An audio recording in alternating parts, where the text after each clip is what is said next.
ladies, to the branch, to the national chairman, the vice chairs. Yes, Tony.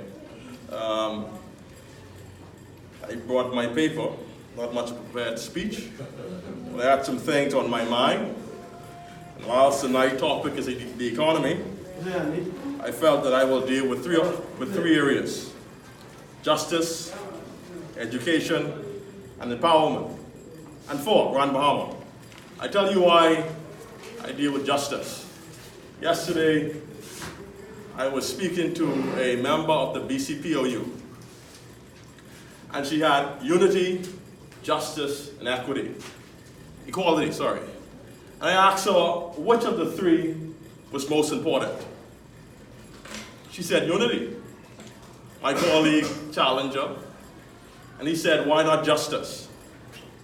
Because you could have unity, but unity could be in the wrong direction. But that thing called justice, the thing called justice will help to protect the most vulnerable amongst us. And under this F&M government, it was justice that saved the PLP. It was justice that saved Shane Gibson. It was justice that saved Frank Smith. Yeah. But tonight, I'm talking about a different kind of justice. I'm talking about economic justice. I'm talking about how do we build a country where Bahamians have a sense of dignity, a sense of pride, where people believe that they have a government that advances their interests. That's the kind of justice I talk about. The leader said something special last night. He said the PLP do not intend to win by default. The PLP intend to win because we have the best vision to govern this country. But quite frankly, PLPs, I must be honest with you, like the chairman said, this task ahead is not easy.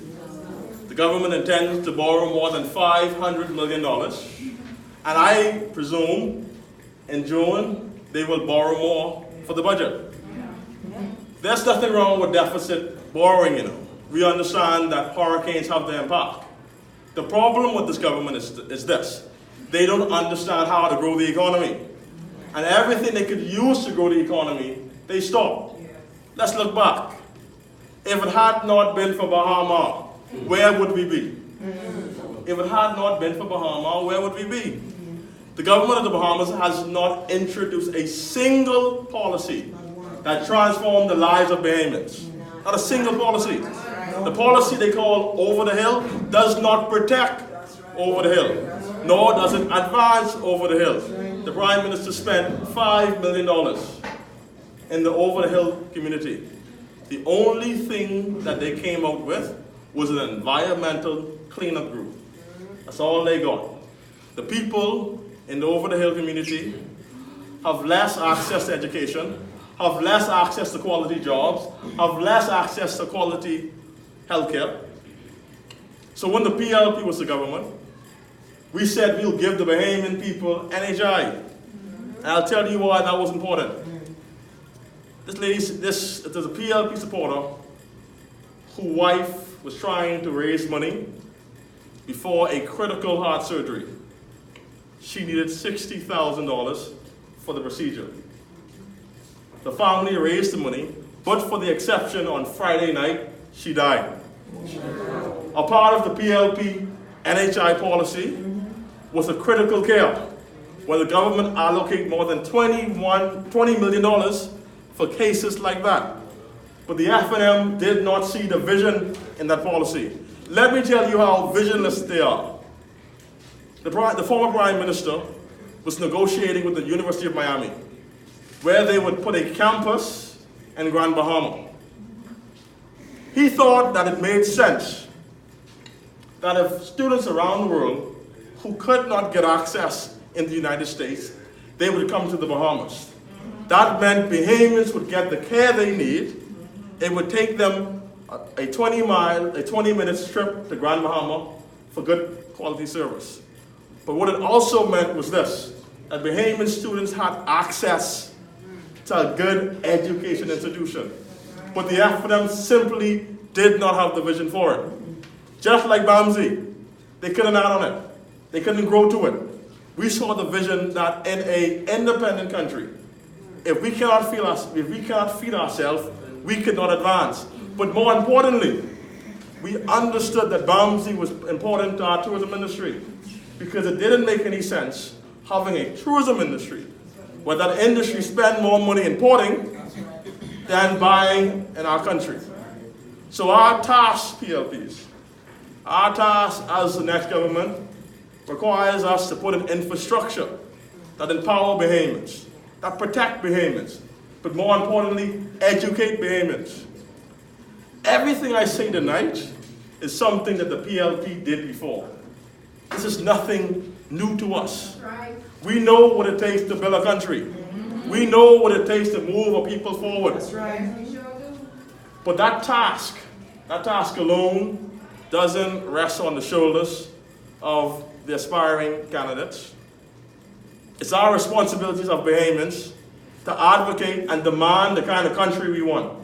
That's why I start with justice. When Pindon said to the people of Grand Bahama, bend or break, he understood that people there and the companies there wouldn't always do in the interest of Grand Bahama. And yet, 40 years later, or years later, I don't know the exact date, Grand Bahama remains a barrier to their progress.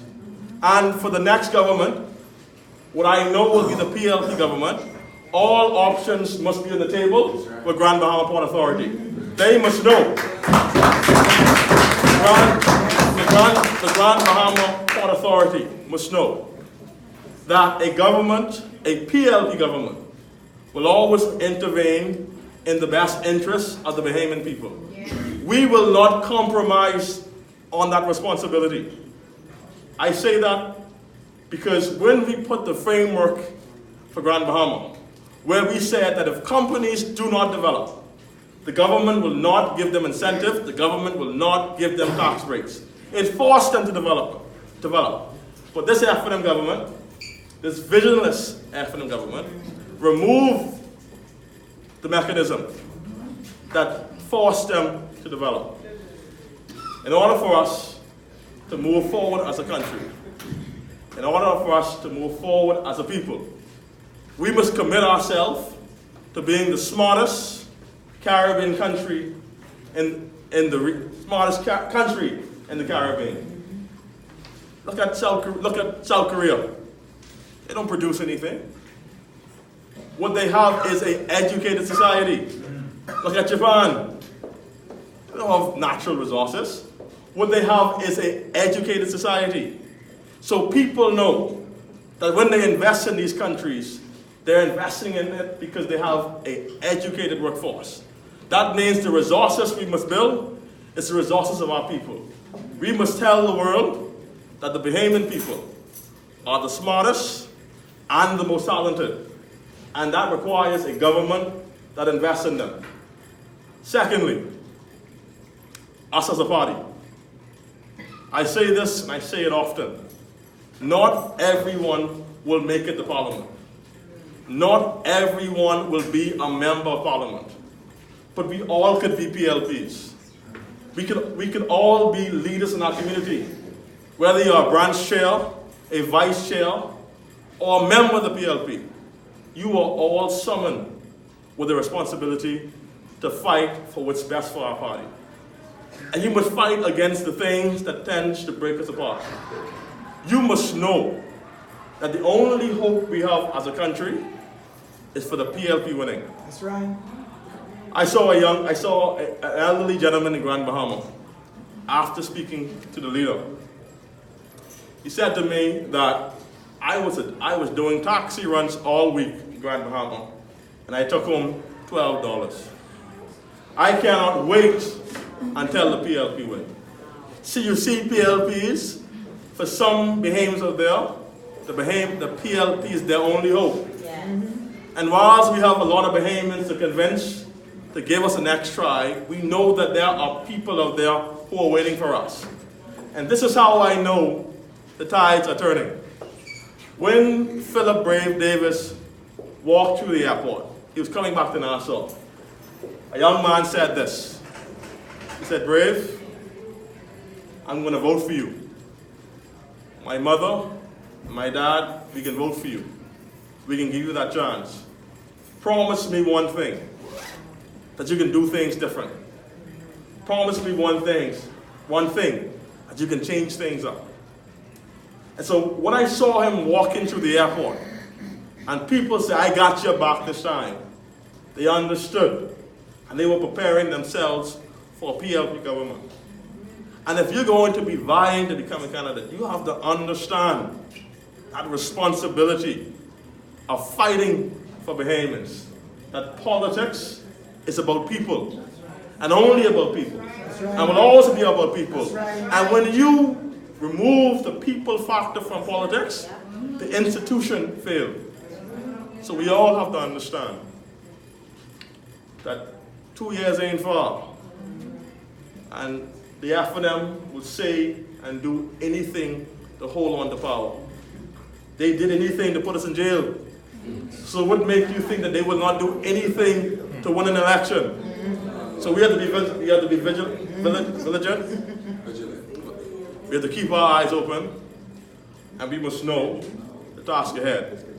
I end by speaking about my dear friend and colleague, Tibet Kobe Davis.